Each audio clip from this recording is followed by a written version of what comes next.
আমি আমি এক্ষুনি আমার স্ত্রীকে এখান থেকে নিয়ে যাব। যা যা প্রসিডিউর আছে করানোর ব্যবস্থা করুন এক্ষুনি। ধ্রুববাবু প্লিজ প্লিজ আপনি শান্ত হন, আপনার মাথাটা একটু ঠান্ডা রাখুন। প্রাণনাথ, প্রাণনাথ এত উত্তেজিত হবেন না, আপনার শরীর খারাপ করবে। রানু, তুমি একটা কথা বলবে না? দেখছো তো ওদের জন্য তোমার কি অবস্থা হয়েছে, তারপরেও এদের কোনো লজ্জা নেই। ধ্রুববাবু আমি ওনাদের হয়ে ক্ষমা চাইছি, পেশেন্টের স্বার্থে প্লিজ আপনি আপনি হুট করে কোনো সিদ্ধান্ত নেবেন না। থ্যাংক ইউ ডক্টর বাবু, আপনি সাকসেসফুলি অপারেশন না করলে আজকে রানুকে বাঁচানোই যেত না। আমি আপনার উপকারে রেসপেক্ট করেই বলছি, আজ যদি আমি ছুটে না আসতাম আমার ওয়াইফের হাত থেকে এভাবেই ব্লিডিং হতো, আর ওই নার্সটি বাইরে ফোনে কথা বলেই যেত।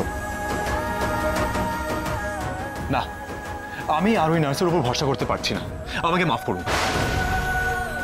দেখুন এখানে যা ইনফ্রাস্ট্রাকচার আছে মানে বুঝতেই পারছেন, পেশেন্টের হঠাৎ করে অক্সিজেন লাগতে পারে, স্যালাইন লাগতে পারে, এখান থেকে যদি নিয়ে চলে যান।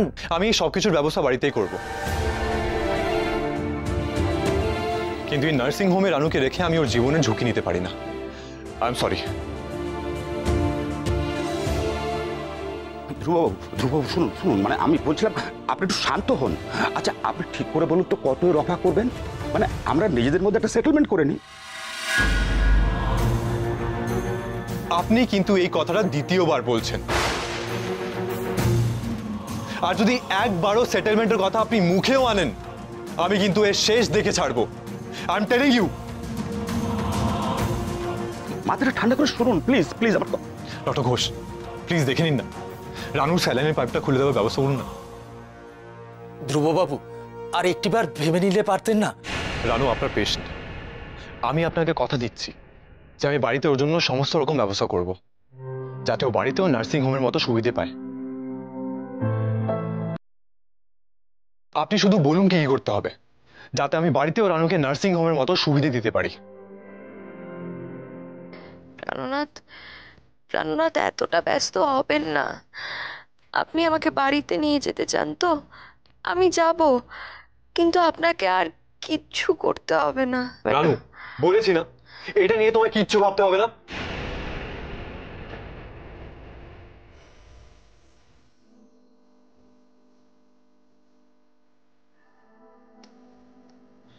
রানু, আমি সব সময় তোমার পাশে থাকবো।